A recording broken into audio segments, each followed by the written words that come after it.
हमारे रहते आप बेरोजगार क्यों हैं? सरकारी नौकरी की सबसे अच्छी तैयारी, सबसे अच्छे अध्यापक, सबसे कम फीस, हरियाणा का number 1 coaching centre ICS।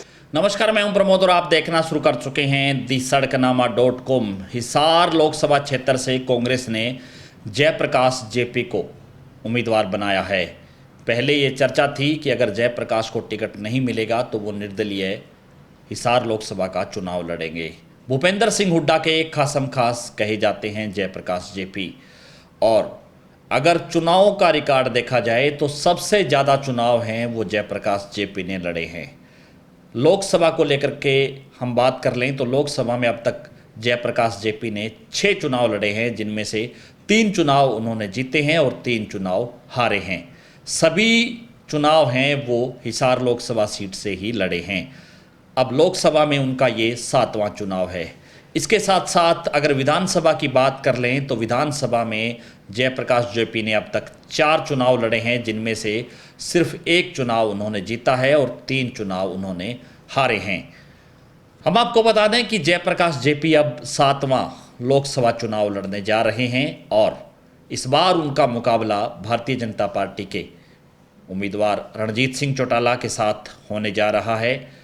Hisar से जननायक जनता पार्टी ने भी नैना सिंह चौटाला को चुनावी मैदान में उतारा है और इंडियन नेशनल लोक दल, जिसका हिसार लोकसभा क्षेत्र में अच्छा खासा प्रभाव और अच्छा खासा वोट बैंक रहा है, और इंडियन नेशनल लोक दल ने यहाँ से सुनैना सिंह चौटाला है उनको चुनावी मैदान में उतारा है।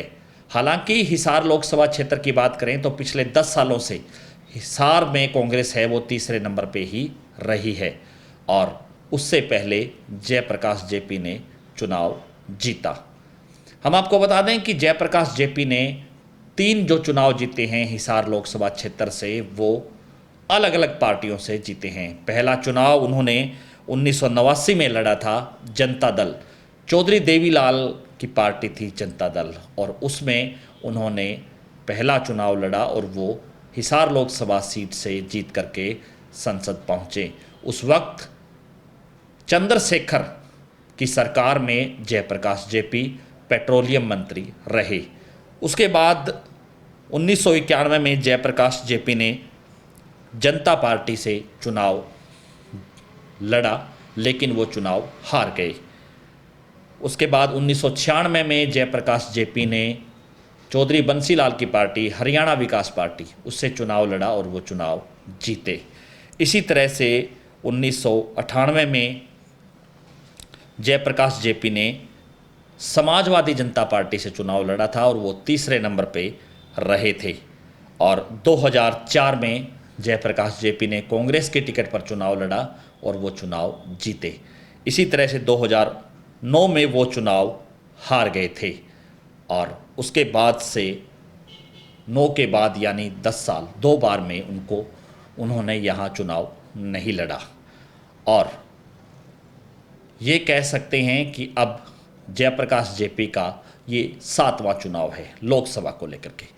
अगर विधानसभा की बात करें तो विधानसभा में हाल ही में, चूँकि ये कह सकते हैं कि 2022 में जो आदमपुर उपचुनाव हुआ, जिसमें कुलदीप बिश्नोई है वो कांग्रेस से भारतीय जनता पार्टी में शामिल हो गए थे, और वो सीट है वो खाली हो गई थी, जहाँ से बीजेपी ने भव्य बिश्नोई को उम्मीदवार बनाया था और उनके सामने जयप्रकाश जेपी ने चुनाव लड़ा था कांग्रेस की टिकट पर, और जयप्रकाश जेपी है करीब 52,000 वोट उनको मिले थे और वो चुनाव हार गए थे। जयप्रकाश जेपी है वो चौधरी भजनलाल परिवार के सामने चुनाव लड़ते रहे हैं। उन्होंने चौधरी भजनलाल के सामने भी चुनाव लड़ा, कुलदीप बिश्नोई के सामने भी चुनाव लड़ा और भव्य बिश्नोई के सामने भी चुनाव लड़ा, और वो तीनों ही बार हार गए थे। हम आपको बता दें कि जयप्रकाश जेपी ने 2022 का आदमपुर उपचुनाव ही नहीं, इससे पहले 2009 में भी उन्होंने आदमपुर विधानसभा से भी कांग्रेस के टिकट पर चुनाव लड़ा था और वो कुलदीप बिश्नोई के सामने हार गए थे। 2014 में जयप्रकाश जेपी ने अपनी परंपरागत सीट, यानी कि उनका गांव है कैथल जिले का दुबल गांव, जो कि कलायत विधानसभा क्षेत्र का हिस्सा है, और वहां से जयप्रकाश जेपी 2014 में उन्होंने बतौर निर्दलीय चुनाव लड़ा था, क्योंकि वहाँ से इनको टिकट नहीं मिला था। कांग्रेस के टिकट मांग रहे थे जयप्रकाश जेपी, उनको टिकट नहीं मिला और वो निर्दलीय के तौर पर उन्होंने चुनाव लड़ा, जो कि वो चुनाव जीते और यहाँ से कांग्रेस के चौथे नंबर पर उम्मीदवार रहे उस वक्त। और 2014 में उन्होंने रामपाल माजरा को चुनाव हराया था और 2019 में भी जयप्रकाश जेपी ने कांग्रेस के टिकट पर कलायत से चुनाव लड़ा और वो कमलेश ढांडा है, उन्होंने जयप्रकाश जेपी को हरा करके विधानसभा पहुंची थी। जयप्रकाश जेपी है वो लगातार चुनाव लड़ते रहे हैं, कुछ चुनाव उन्होंने हारे, कुछ चुनाव उन्होंने जीते, लेकिन इस बीच ये कह सकते हैं कि जयप्रकाश जेपी का जो पॉलिटिकल कैरियर है वो काफ़ी लंबा है। करीब 70 वर्ष के जयप्रकाश जेपी हैं वो, उन्होंने अब तक जो है 10 चुनाव लड़े हैं और जिनमें से 6 चुनाव उन्होंने हारे हैं। जयप्रकाश जेपी ने, उनके भाई हैं रणधीर सिंह धीरा और वो भी बरवाला से विधायक रहे हैं, यानी कि जयप्रकाश जेपी ने अपने भाई को भी बरवाला से चुनाव लड़वाया और चुनाव जितवाया। एक बार रणधीर सिंह धीरा है वो बरवाला से विधायक रहे हैं, लेकिन जयप्रकाश जेपी इस बार 2024 के विधानसभा चुनाव को लेकर के अपने बेटे के लिए कलायत से टिकट मांग रहे हैं और पिछले दिनों उन्होंने रैली भी वहाँ पे करवाई। उनके बेटे हैं जो एडवोकेट हैं और दिल्ली में प्रैक्टिस कर रहे हैं। जयप्रकाश जेपी को 2024 में यानी कि लोकसभा चुनाव हिसार में कांग्रेस ने फिर से उतारा है।